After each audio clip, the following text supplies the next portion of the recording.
state economic growth. In fact, if we were to see the institutions such as IDPL, NMDC, NFC, IICT, and so forth, they were all set up in Hyderabad. Because of the fact that public sector undertakings, these huge investments came up in Hyderabad, Hyderabad as an area grew beyond any other place in the state. That is the reason why, but once these kind of institutions come up, then automatically it leads to a transformation.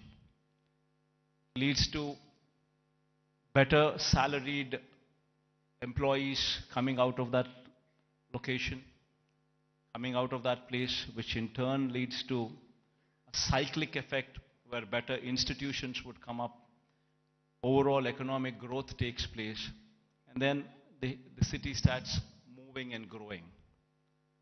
Unfortunately for us, it so happened that 90% of the entire PSUs which were allocated to the erstwhile state of Andhra Pradesh have all come up only in Hyderabad.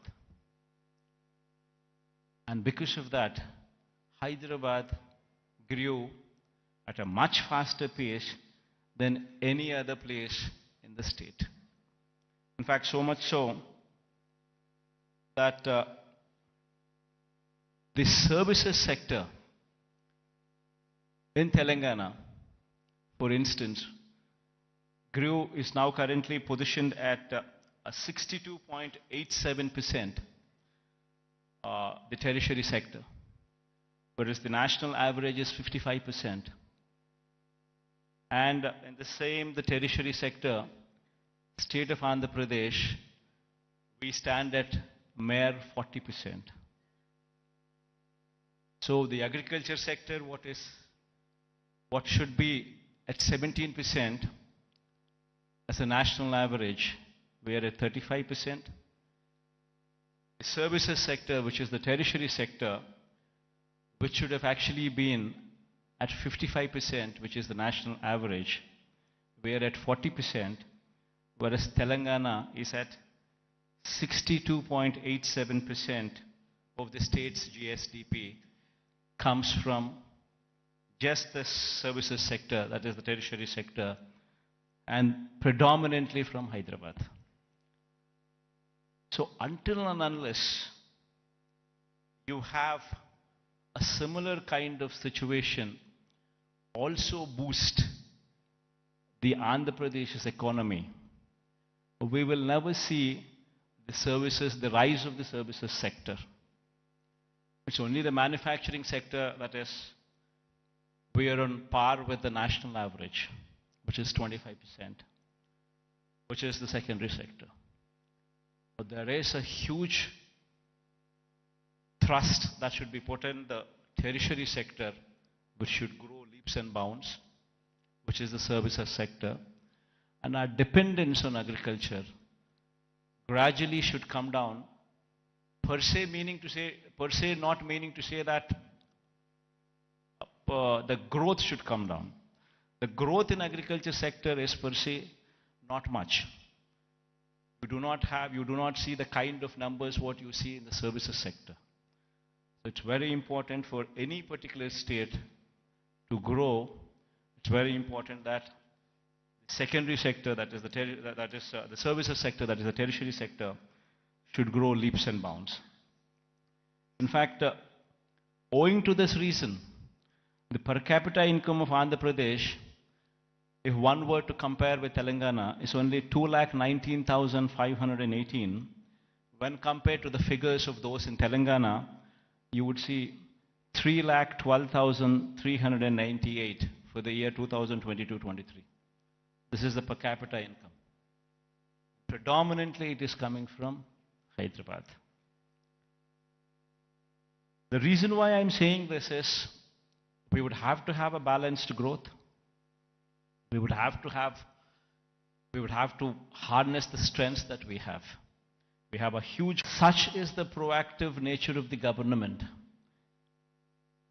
And such is the conducive business-friendly environment prevalent in the state that consistently for the past 3 years, in the category of ease of doing business, the state is rated #1.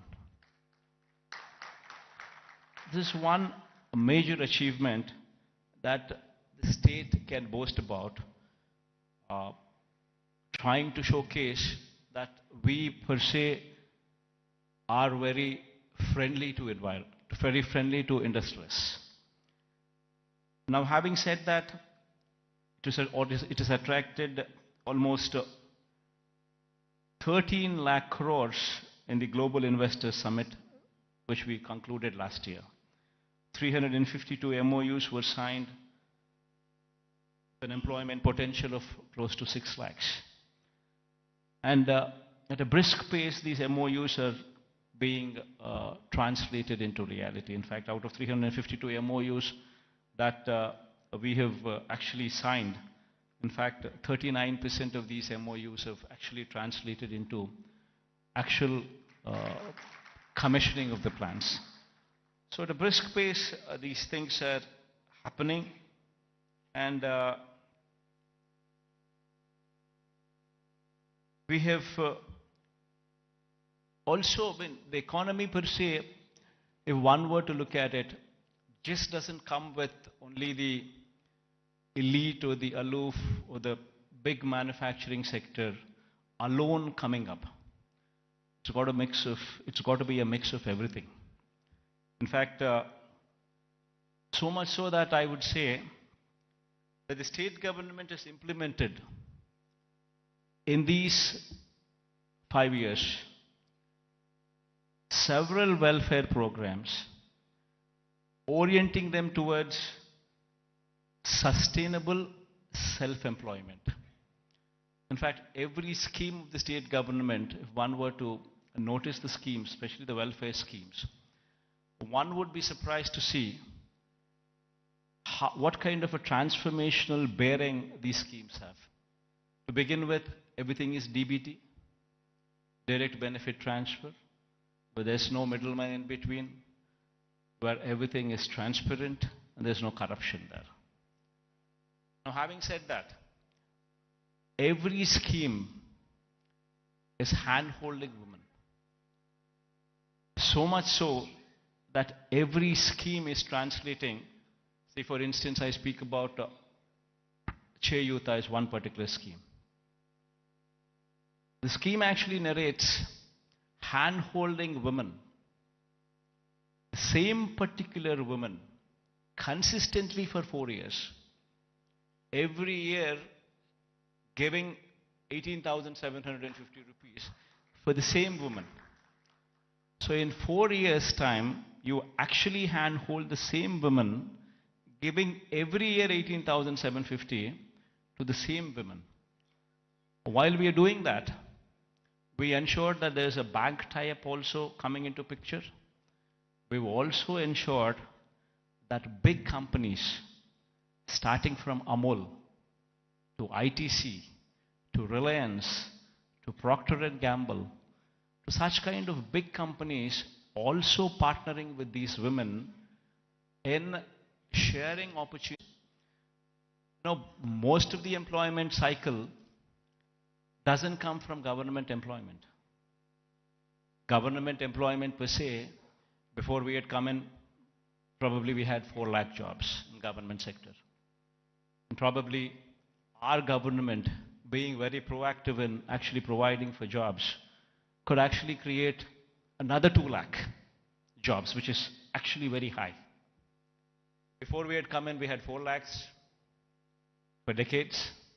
And after we had come in, we actually created 50% more jobs in government sector. But that is where it can end. It cannot go beyond that. You're talking about 4 lakhs being to 6 lakhs. Then per se, the big industrialists also, when we were to speak of, if we were to speak of, if one were to see the translation of opportunities of jobs actually created per se for investment that is actually put in, would probably translate to probably a crore of investment translating into one particular job. Not much. Maybe adding to another 2 or 3 lakhs, not beyond that. The major contribution comes from 3 other sectors. One is agriculture, which actually constitutes 62% of the workforce. Now, what we have done is support agriculture, where, in fact, the best part in agriculture is, the challenging part in agriculture is, even though the fact still remains that 62% of the population depend on agriculture, the fact is 50% of the land holding is less than 1.25 acres, that is half hectare. If one were to translate this land holding into, for calculation's sake, as to up to 1 hectare, if one were to take into consideration, then you're talking about 70% of the land holding is within 1 hectare. We have very small and marginal farmers, and if these small and marginal farmers do not make money, the economy is shattered. What we did, what we could actually do, is come up with those initiatives to handhold farmers through RBKs, setting up of Raitu Bharosa Kendras, where every village has one, where you have an agricultural graduate sitting in those villages, in those RBKs, where everything from seed to sale of crop is handheld through these RBKs. And with such kind of micromanagement, also incentivizing farmers with production incentives as well, that farming sector could survive. This is one major sector which actually comes to give you a support for the employment. Then the other major sector, which is another sector which actually supports, is MSMEs. MSMEs also, if one were to speak of, talking about if industries, mega industries, big industries constitute maybe 3 lakh, 4 lakh jobs, you're talking about MSMEs which actually constitute more than 30 lakh jobs.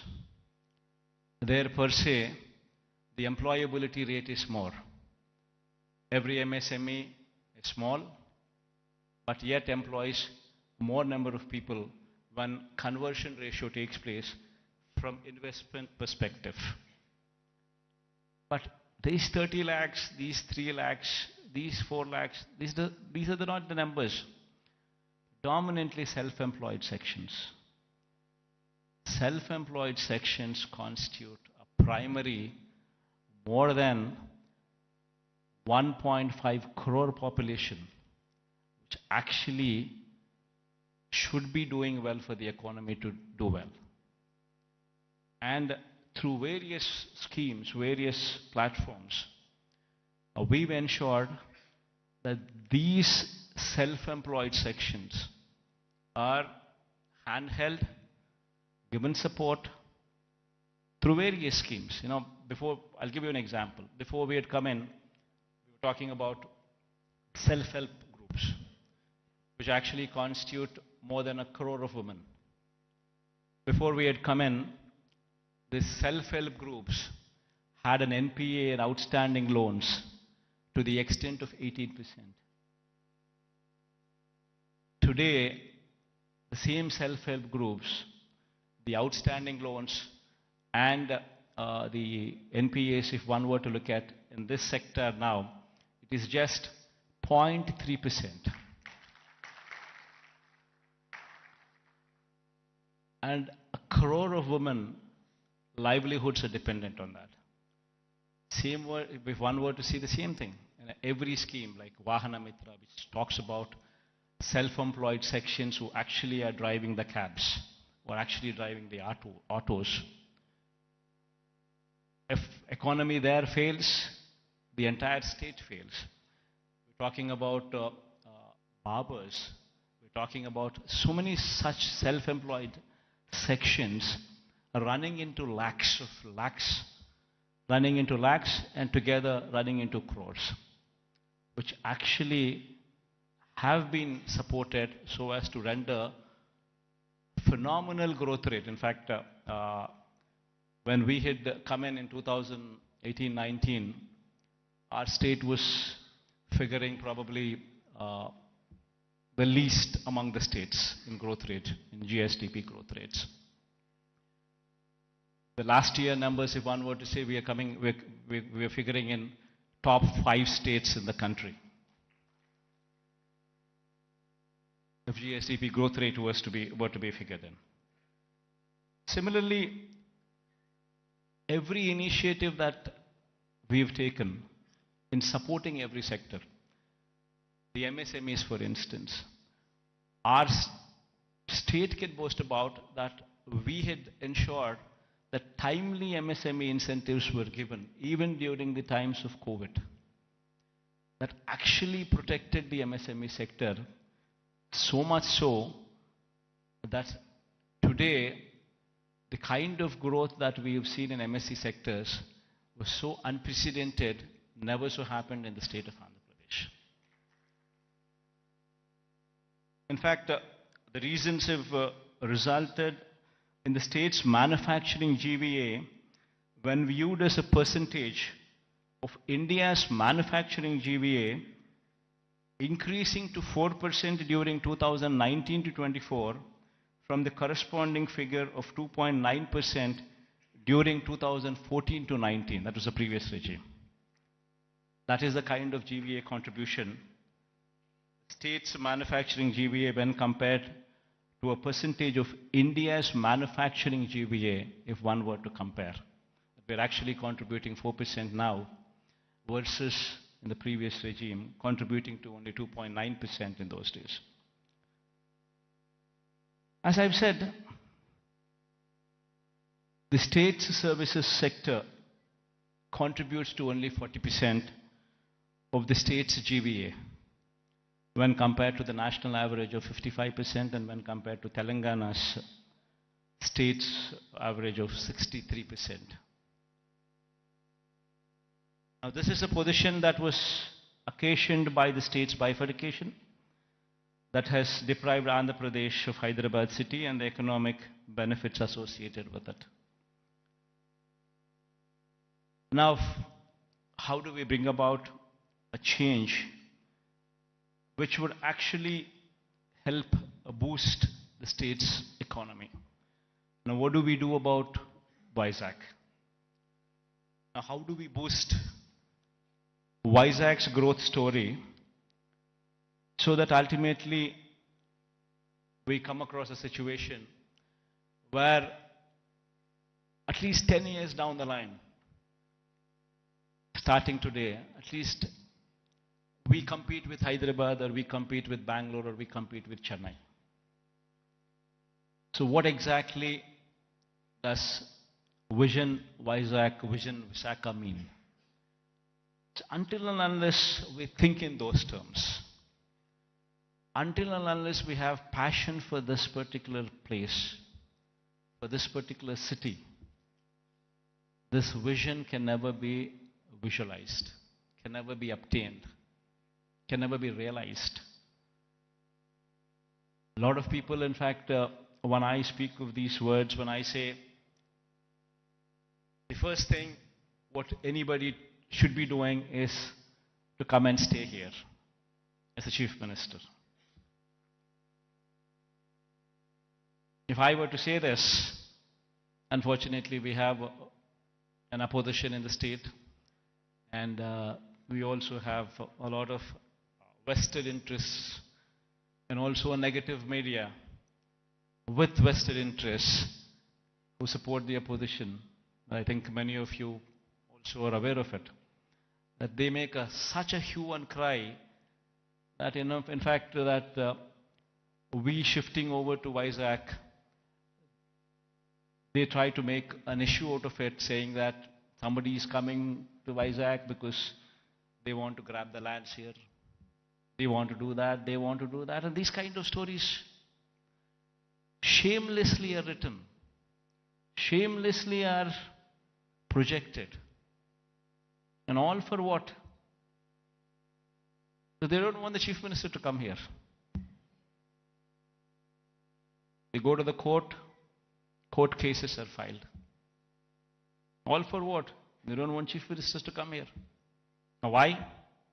Because if the Chief Minister comes here, this area will grow. Because there's ownership which is going to come for this area. There will be a christening of the city as executive capital.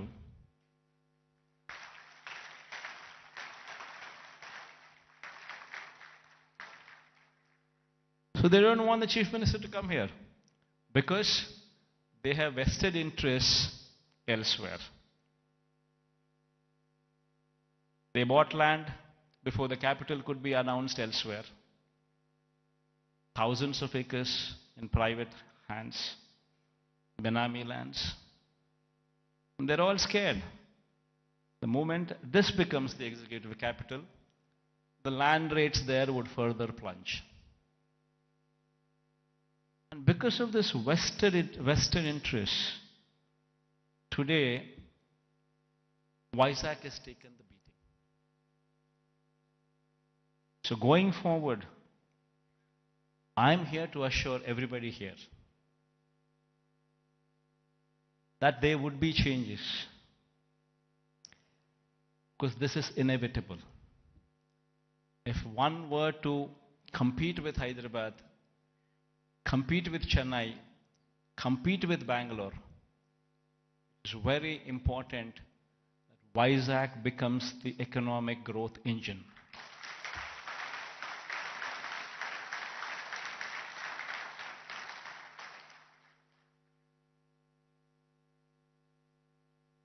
That is it. In fact, if I were to have any vested interest, probably I would be speaking about Kadapa.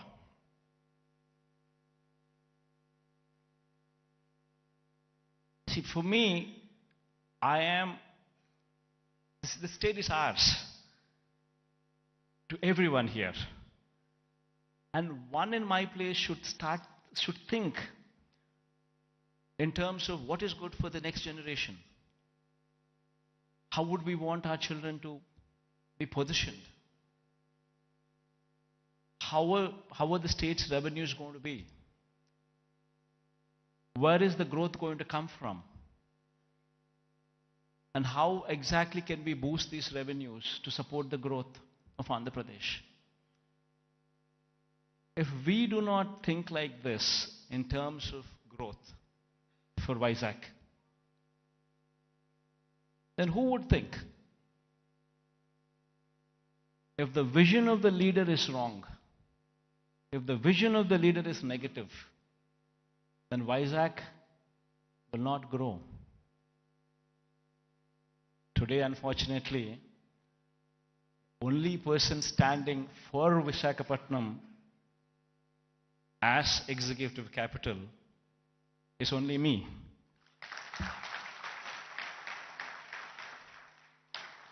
Unfortunately, this is the reality. Fighting against the entire opposition, fighting against vested interests of the media, everybody wanting that Visakhapatnam is not declared as executive capital. This is the reality. Everybody should keep this in mind, understand this reality. Now moving further, Vizag would have to develop. I'm assuring you, we have court cases going on, we have so many people trying to oppose everything. But I'm assuring you, post-election, my stay would be in Vizag.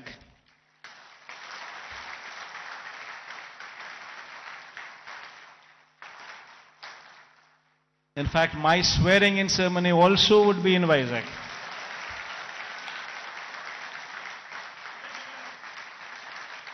This is my commitment to Vizag. And now, what is the vision for Vizag? See, we need to have 10-year vision. We would have to own this city, christen the city as executive capital, become part of the city, and have a 10-year vision. You know, we need to have a roadmap which is workable, which is doable. It cannot be a roadmap where we just dream big, but yet achieve nothing, because it is impractical. Not so. We need to have a practical solution, we need to have a practical approach, and we need to have a vision which is realizable in 10 years' time. Of course, this vision is one vision which cannot be alone done by the state government. It would have to be the state government, it would have to be the central government, it would have to be a PPP model, it would have to be encouraging private people also to become part of the vision.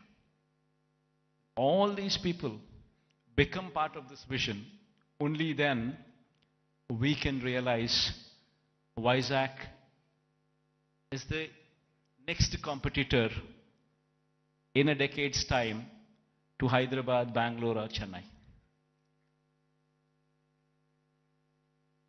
In fact, why I was opposed to the idea, nothing there.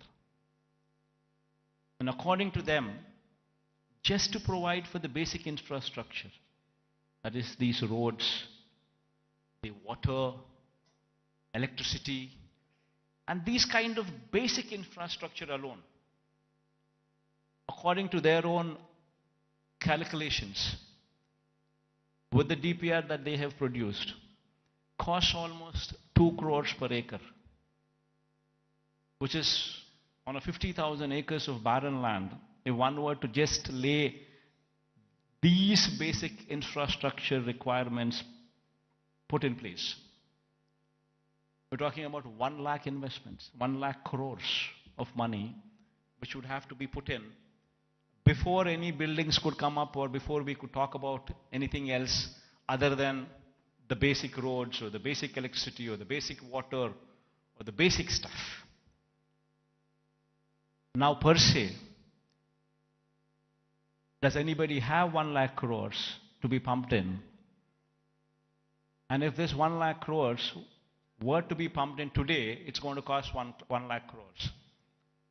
But if this 1 lakh crores would be pumped in maybe in 20 years' time, presuming 5,000 crores of outlay every year, approximately, what one could actually probably afford. So there's nothing there. Then you're talking about 20 years.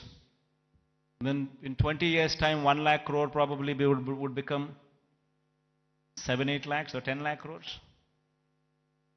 The expenditure, what you thought about as 1 lakh crores today, in 20 years would actually be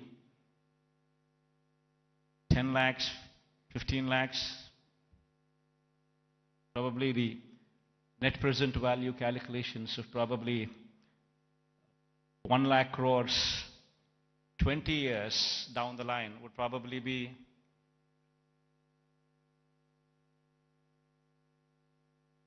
one were to calculate 1 lakh crores today, 20 years down, it would be 10 lakhs, 15 lakhs, 20 lakh crores.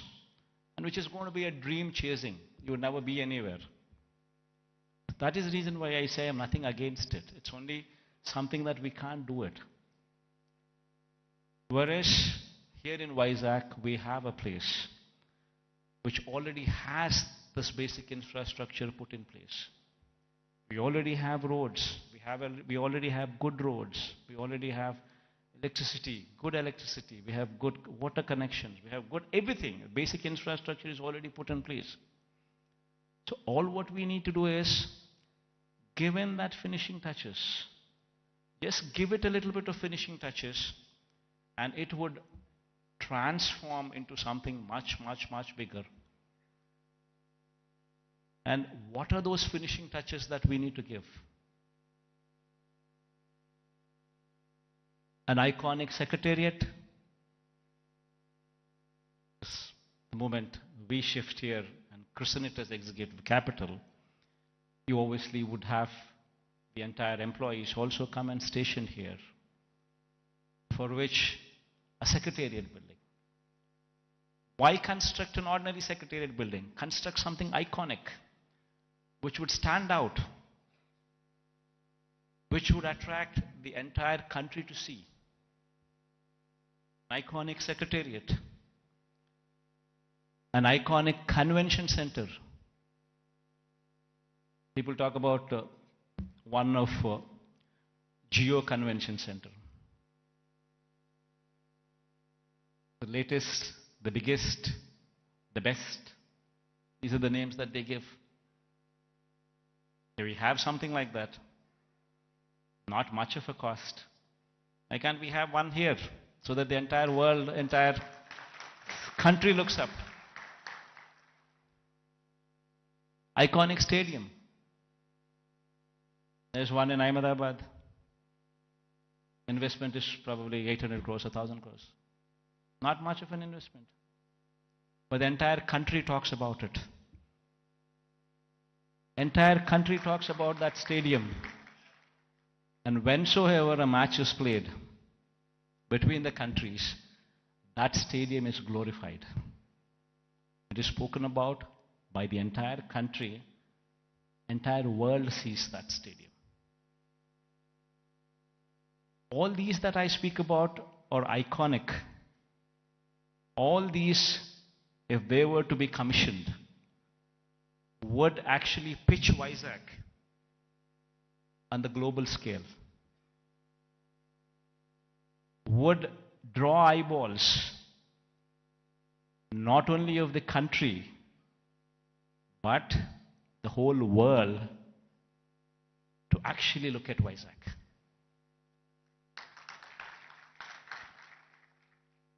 What we have envisioned for Vizag, iconic secretariat, iconic convention center, iconic stadium, Institute of Emerging Technologies. One beautiful institute wherein the talent for any emerging technologies is tutored here. If our students could be given that kind of skills, tutored here, this would be positioned as something else. We have the Bhogapuram International Airport coming up. At a very brisk pace, the work is happening. And within the next 15 months or 18 months, this project would actually see the light of the day. It's moving at a very brisk pace. Then connectivity to the Bhogapuram International Airport. A 6-lane beach corridor road with beautiful green lawns on either side of the roads. 6-lane road to Bhogapuram International Airport. They're talking about a metro rail. Our Vizag is probably the only metro, I guess, which does not have a metro rail. So getting funds for metro rail per se, I don't think it's that difficult. Because it might cost another 14,000 crores. But 60% of the funding comes in PPP model by the developer. Another 40% is to be shared by central and the state government. Central shares 20%, state shares 20% of the 14,000 crore investment. Of course, we are pushing for the entire 40% to be borne by the central government. That's a different story. But even if that doesn't happen, we're still talking about 20% contribution from the state government. And then you could actually see a 14,000 crore metro rail project also take off. Then we're building a Molapet port in Srikakulam. Within the next 1 year, the Molapet port would actually start functioning. And we have Vizag, Bhogapuram International Airport, which is 30 kilometers from the airport. And then from there, the Molapet port is just another 110 kilometers or so. So you have entire corridor from Vizag International Airport and then Molapet port. A horizontal growth corridor which could take off, which already has an existing national highway, I think 6-lane or 8-lane highway. It's already, the works are at a brisk pace. Then you have a data center with a submarine cable which is coming from Singapore. A data center, Adani is doing it. A huge investment, 27,000 crores of investment is coming there. And since it's a private investment, and Adani's are doing it, the works of the land from our side, everything that needs to be done is already done. They've already started the work, the plans are submitted. And within the next 5-6 years, in a staggered way, in a phased manner, they would actually ensure that this project also comes up. Then you have hospitality industry, which also needs to be looked into, which also needs to be given a little bit of boost, for which we have ensured that Oberoi and Mayfair groups have given certain bits of land for them to develop 5-star plus resorts here, as well in Vizag, where Vizag is short and it doesn't have resorts. It has some good hotels, but it doesn't have resorts. So this 5-star plus category resorts by Oberoi or Mayfair would actually bridge in that gap.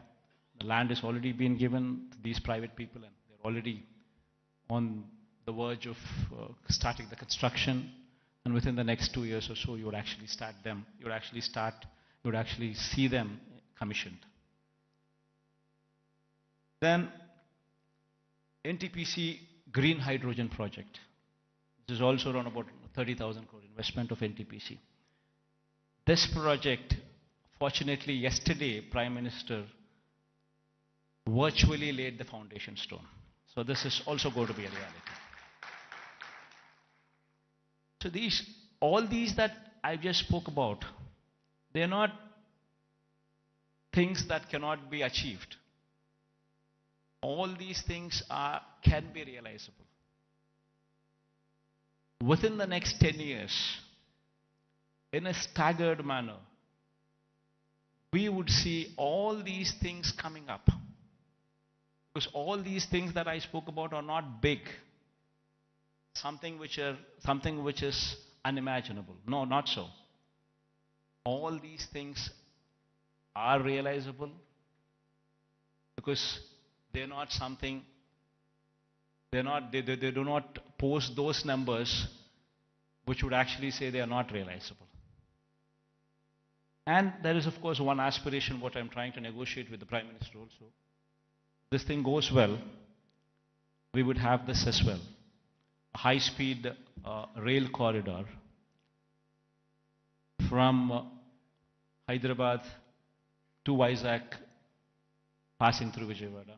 Then Vijayawada to Bangalore, passing through Kurnool and Kadapa. But this is an aspiration. If it happens, it happens. Even if it doesn't happen, 10 years is a big enough span for us to pursue that it happens. Even though this is an aspiration currently with us, the rest of the stuff that I spoke about are all realizable. So with all these things coming up in Vizag, and the Chief Minister coming and stationed in Vizag, it would attract a lot of people to come and settle down in Vizag as well. And Vizag, in 10 years' time, with all these iconic buildings, taking shape would actually compete with the best in the world, with the best in India, definitely for sure. In fact, my people have gone ahead and given a presentation to this effect. We can all watch, myself included. I'll also be sitting with you on the other side. Let's share the officials also for actually putting in this kind of energy and effort, because it takes a lot of passion to actually be involved. What needs to be done for Vizag, how do we do it, and it takes a lot of passion. And, in fact, when I was asked to come here, I said fine, because looking at their passion, I wanted to encourage them as well. And I also wanted to give a kind of confidence to the people of Vizag in particular, that yes, Vizag, in spite of all the difficulties and hurdles that were posed, we will prevail, we will survive, and we will bounce back, is what the final message would be. Thank you all for patient hearing. I hope that we all share this dream and it will be realized at the earliest. Because I can't repeat the whole thing in Telugu. I tried, but then I thought again I'll deviate. Maybe some other occasion in Telugu. Maybe some other occasion in Telugu I would do so.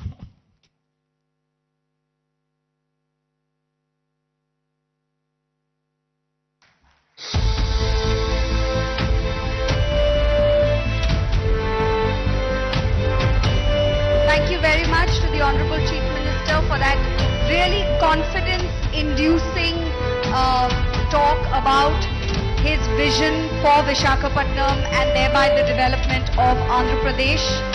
Truly, truly confidence-inducing. Very, very inspiring. Thank you very much, sir, for the confidence-inducing talk on your vision for Andhra Pradesh. And thank you for joining the audience. It's a privilege for all of us that you will be watching the AV with them. I would now like to call upon Sri Lakshmi ma'am, Special Chief Secretary, Department of Municipal Administration and Urban Development, Government of Andhra Pradesh, to please come on to the dais and make the big announcement of the day and launch the AV.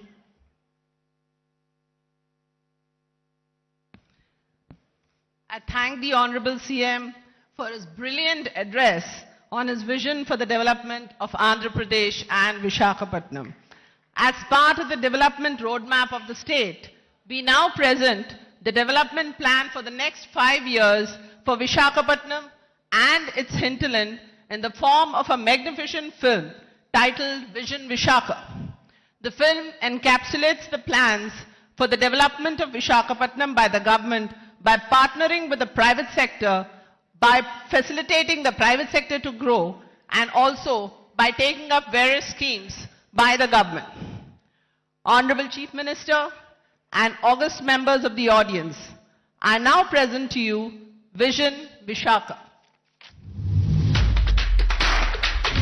There are very few cities that have emerged as the business and financial nerve centers of the world. New York, London, Frankfurt, Dubai, Hong Kong and Singapore have established themselves as prominent global centers for commerce and finance. In India, Mumbai on the west coast has emerged as a major business and financial center.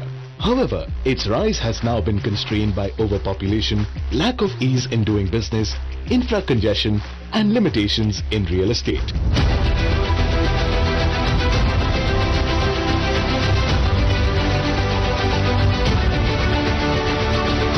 Located on the east coast of Andhra Pradesh, Visakhapatnam now holds the potential to compete with some of the best cities in the world in developing, innovation and natural scenic wonders. Rightly assessing the potential of Visakhapatnam to become a global cosmopolitan city and the enormous opportunities for it, Andhra Pradesh Chief Minister Shri Y.S. Jagan Mohan Reddy has conceived the outstanding Vision Visakha.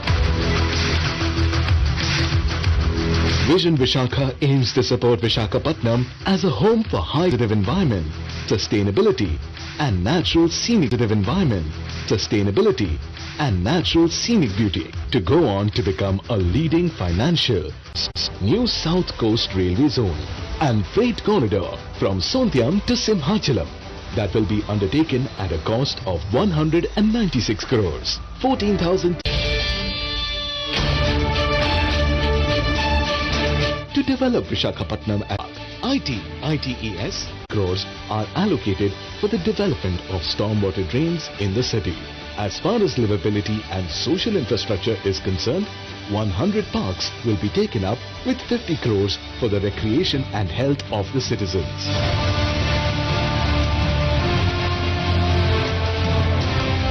150 lakes will be developed in a phased manner in the city with a sum of 250 crores. Regarding sports facilities, 7 stadiums will be developed with a budget of 169 crores. Along with demonstrating his commitment towards encouraging sports through the one-of-a-kind statewide Adudam Andhra program, Shri Y.S. of 300 crores in this Visakha vision in order to place Visakhapatnam on the sports map of the world. VMRDA projects include a natural history park, museum and research institute with 108 crores, a convention center with 220 crores, an urban entertainment zone with 40 crores and Siripuram multi-level car park with 87 crores.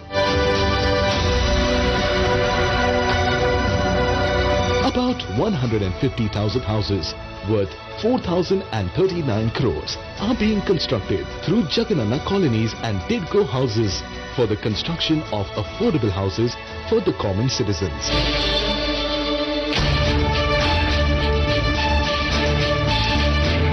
Visakhapatnam has unlimited opportunities in the tourism sector. With more than 30 beaches to attract tourists, there is no area better than Visakhapatnam for tourist development. Visakhapatnam owns tourist attractions that are proposed to be developed with around 1,500 crores. Apart from that, major star hotels like Oberoi, Mayfair will also be facilitated to attract global tourists to the city.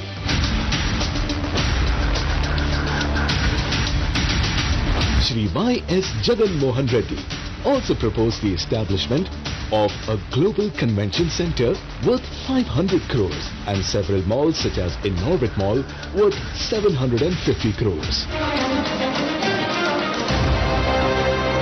Under the infrastructure for Eco-Vizag, clean energy, 178.22 crores have been proposed for the development of Nagar Vanalu, Mudassarlova and Meghadrigadda floating solar plants, 2- and 3-wheeler electric transport projects. Chief Minister Y.S. Jagan Mohan Reddy's impeccable foresight resulted in a magnificent mission to develop Visakhapatnam into a global city with spellbinding amenities. A successful realization of this vision is destined to make this city of destiny a remarkable cosmopolitan center in no time.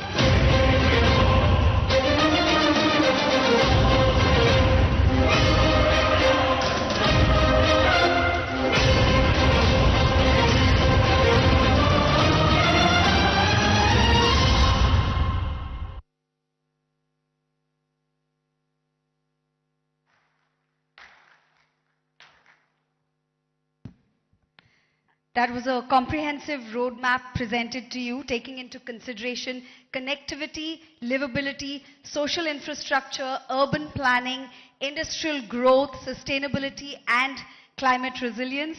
The Honorable Chief Minister of Andhra Pradesh, Shri Y.S. Jagan Mohan Reddy Garu, is well on his way to achieving Vision Visakha and many other such projects for other cities of the state as well. He has already unveiled projects worth more than 1,500 crores, as you saw in the audiovisual presentation.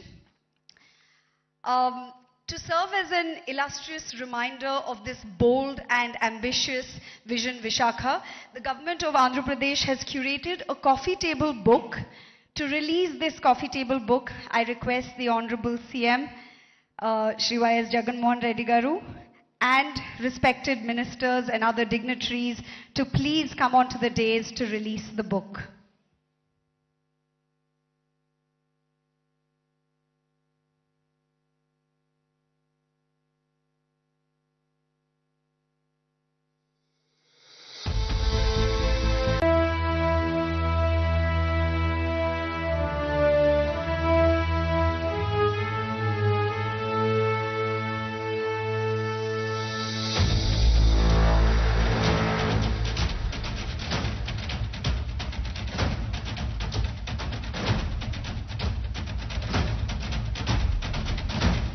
Thank you so much, sir, for inducing this audience with your confidence, your passion for your vision, Visakha.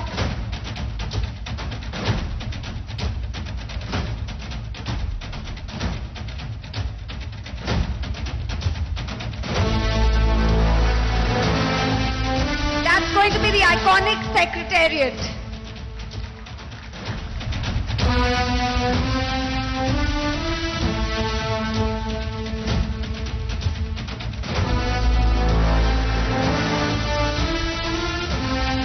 The iconic secretariat that will lure the eyes not only of the entire country but also of the entire world, as shared in Vision Visakha by the very driven, young, dynamic leader of Andhra Pradesh, the Honorable Chief Minister Shri Y.S. Jagan Mohan Reddy Garu.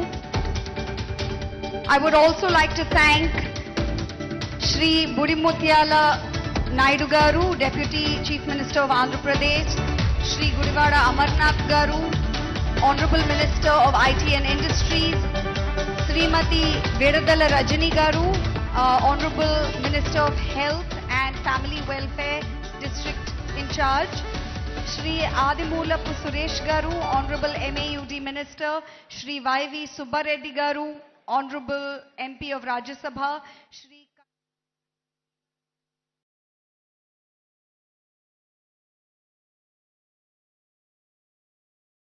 प्रसन्नचित दिख रहे हैं, ऊर्जा से भरे दिख रहे हैं और ये जिस कार्यक्रम का प्रतीक्षा थी, जिस कार्यक्रम का इंतजार था, देखिए प्रधानमंत्री नरेंद्र मोदी, उनका भाव भंगिमा देखिए, उनकी आप देख सकते हैं कितने आत्मविश्वास से और ऊर्जा से उनका स्वागत वहां पर किया जा रहा है प्रधानमंत्री नरेंद्र मोदी का। बहुत बड़ा दिन, बहुत बड़ा अवसर आज का।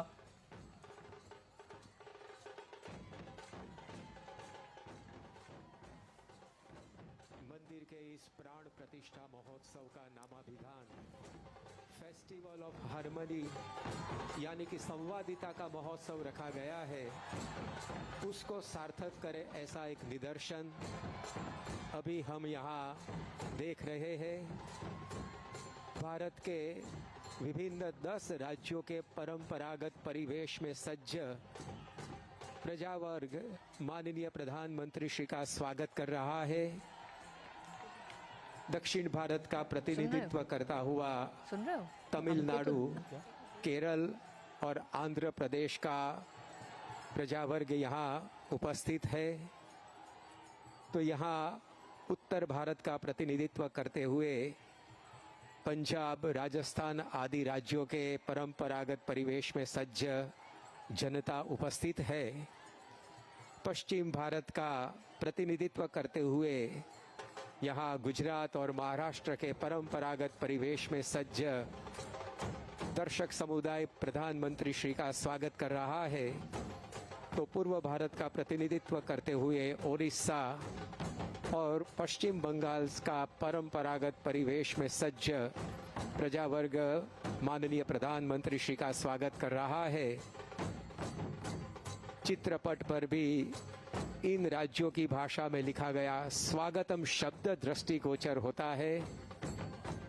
भारत की यही विशेषता है, यूनिटी इन डाइवर्सिटी, विविधता में एकता। तो भारत की यह पहचान का एक हृदयंगम दृश्य यहाँ हम देख रहे हैं।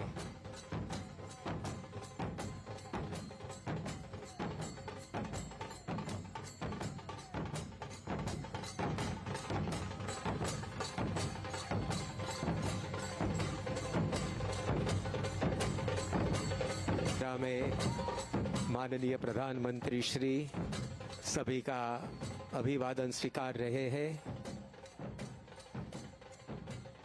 वे भी आज मंदिर का दर्शन करके अत्यंत खुश मालूम पड़ते हैं।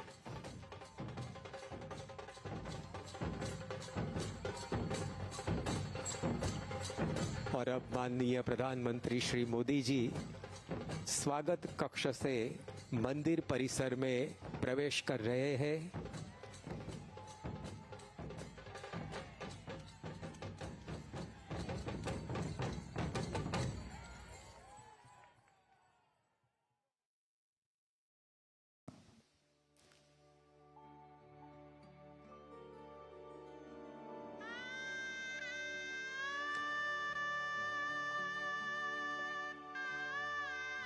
स्वागत कक्ष में माननीय प्रधानमंत्री श्री का अभिवादन बीएपीएस संस्था के वरिष्ठ संतों से हो रहा है, जो संत समुदाय बीएपीएस की सेवा लक्षी प्रवृत्तियों में महत्वपूर्ण भूमिका निभा रहा है। हाँ बिल्कुल। संतगण के साथ बीएपीएस के ट्रस्टी गण से भी आदरणीय प्रधानमंत्री श्री का अभिवादन हो रहा है। ये सभी भक्त माननीय प्रधानमंत्री श्री मोदी जी के प्रति आभार प्रदर्शित कर रहे हैं।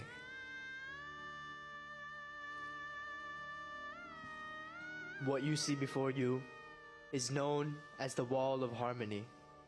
It is one of the largest 3D printed walls in the entire UAE. It is 45 meters long and 4.5 meters high. All 225 layers were printed right here from the bottom to the top, taking a total of 112 hours to complete. Swamiji, could you tell us a little bit more about what is on this wall? Yes, Hari भाई,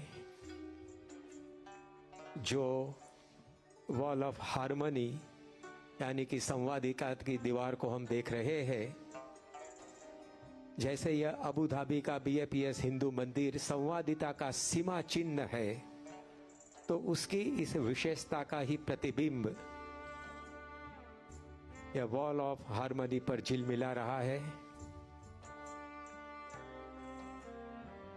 यहां आप देख सकते हैं माननीय प्रधानमंत्री Shri Modi ji Abu Dhabi के राजा के साथ इस मंदिर का जब एमओयू हुआ तब उसकी विगत समझ रहे थे।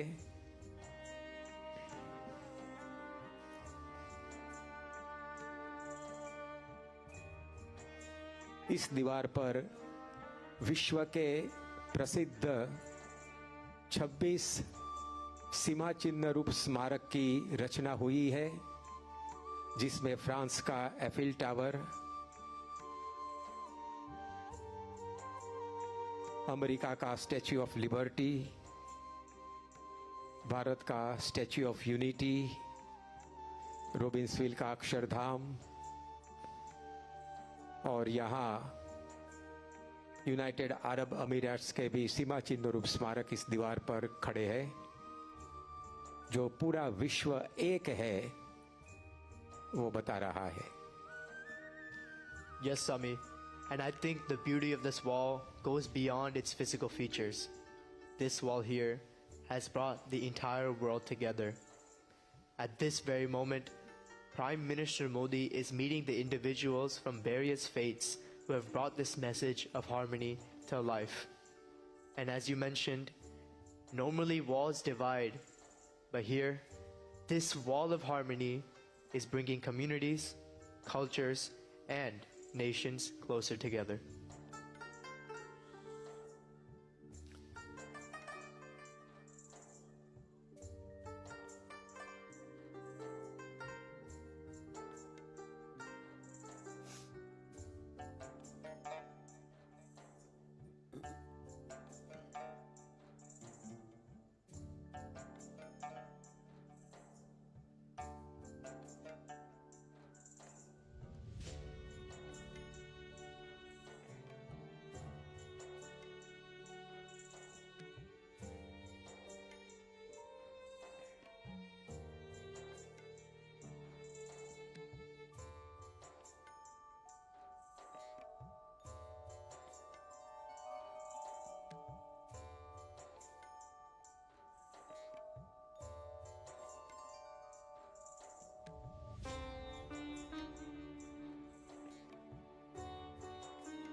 As we could see, the Prime Minister is taking a picture with the various contributors who have taken part in bringing this message of harmony to life. Swamiji, the story of this mandir started from just a simple prayer. His Holiness Pramukh Swami Maharaj, the previous spiritual leader of BAPS, had been visiting the UAE since the 1980s. But it was on April 5th, 1997, while seated upon a sand dune on the deserts of Sharjah, that he prayed for a mandir in Abu Dhabi to bring countries, cultures, and religions closer together.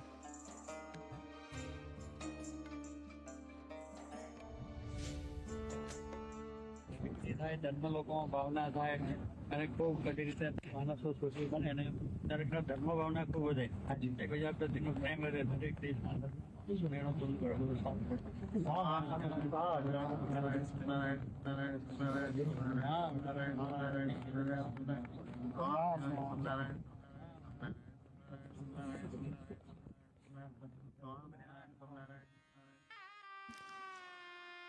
जैसे कि हमने देखा, परम पूज्य प्रमुख स्वामी महाराज ने दिनांक 5 अप्रैल 1997 के दिन अरबस्तान की इस रण रेत पर जो संकल्प किया था, उसके फल स्वरूप आज हमें यह BAPS हिंदू मंदिर दिखाई पड़ता है।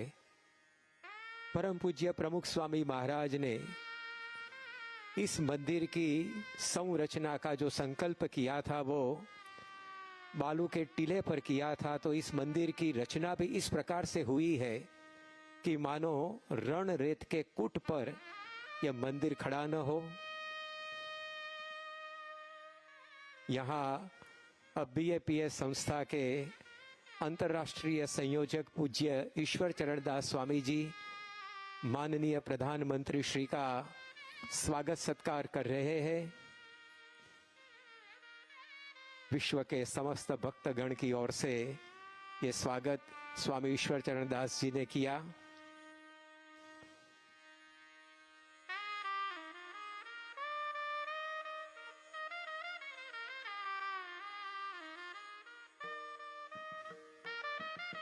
अबू धाबी के शासकों ने जो जमीन प्रदान की BAPS संस्था को यह मंदिर बनाने के लिए, कुल मिलाकर 27 एकड़ भूमि पर यह मंदिर और मंदिर का परिसर खड़ा है, उसके बारे में स्वामी ईश्वर चरण दास जी माननीय प्रधानमंत्री श्री जी को अवगत कर रहे हैं।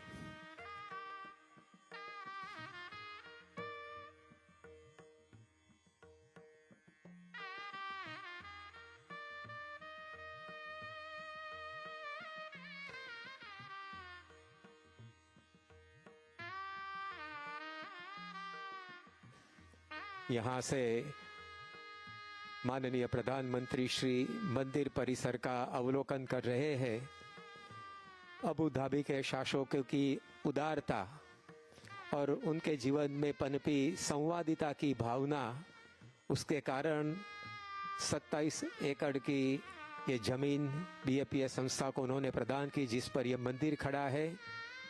और अब प्रधानमंत्री श्री भगवान स्वामी नारायण के चरणारविंद जहां स्थापित हुए हैं, उसकी ओर अग्रसर होंगे। शारजाह के रण में प्रमुख स्वामी महाराज ने पदारविंद रखकर मंदिर का संकल्प किया था, तो वहां से लाई गई रण रेत भी यहाँ चरणारविंद के साथ प्रस्थापित हुई है। चरणारविंद पूजनम संयुक्तारब राज्य मुख्य नगरे यद्याबुधाबीपुरे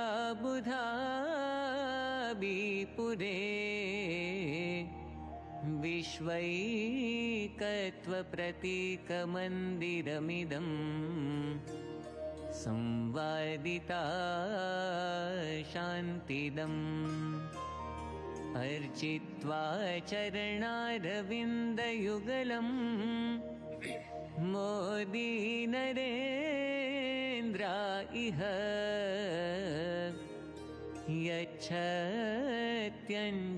यच्छत्यञ्जलिमक्षराय हरये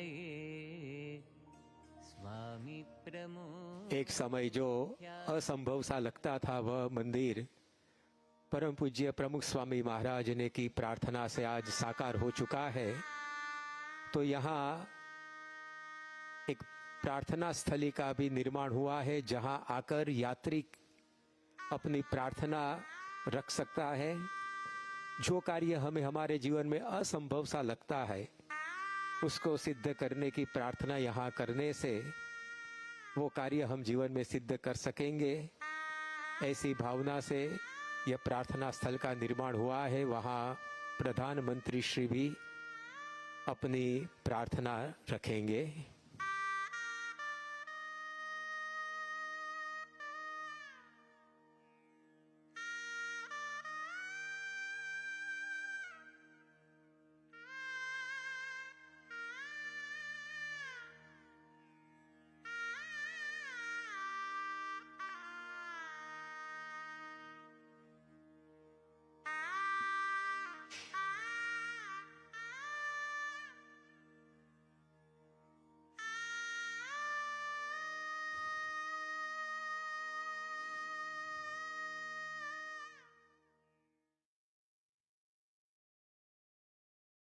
The Prime Minister is now walking towards a special and creative immersive experience which will showcase the construction of the mandir and the message of harmony that it is bringing to communities, countries, and the world. This has been created by a global team of animators, sound engineers, and graphic designers under the guidance of a creative director and will be open to all visitors starting from today. Within the immersive experience, visitors will step into a 12-minute audio-visual journey. There are 24 projectors which envelop all 4 walls and even the floor, creating a 360-degree canvas that immerses you directly into the heart of the mandir story.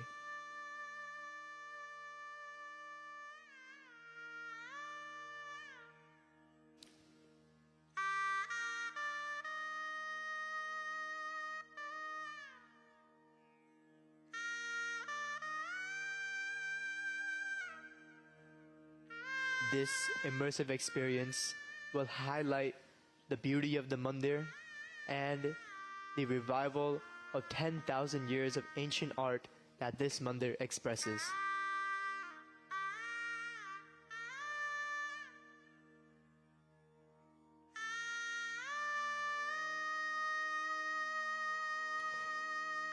इस मंदिर की निर्माण गाथा भी अत्यंत रोचक और रोमांचक है। 7 शिखरों से अलंकृत यह मंदिर यूनाइटेड अरब एमिरेट्स के 7 एमिरेट्स का प्रतिनिधित्व मानो कर रहा है।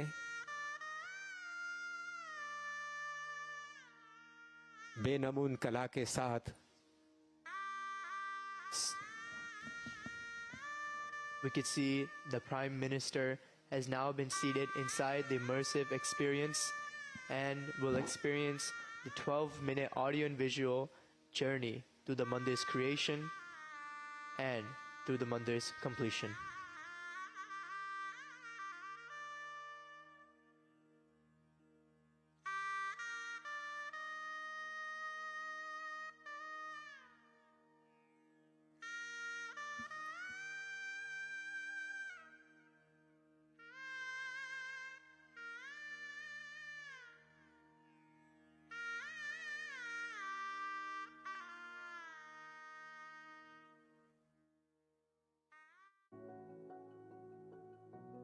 The BAPS Hindu Mandir in Abu Dhabi to be an iconic and historic landmark.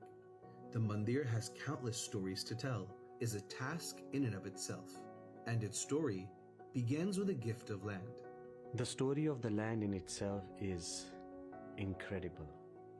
Initially, His Highness the Crown Prince of Abu Dhabi allotted us 2.5 acres of land in Al-Watba on the road from Abu Dhabi to Al-Ain. Then without us even asking, they increased it to 5 acres. Then suddenly we got instructions that keep everything on hold. After a few months, we suddenly were informed 13.5 acres on the arterial road of Abu Dhabi to Dubai. When the land was first received, we had already made the original concept designs. To see if that plan would be feasible, we did a geotechnical survey, and what we found was surprising. There was a 20-meter thick stone in the middle of the plot where the mandir was expected to be built. When we started this project, we started really a surprise, because before reaching the excavation level,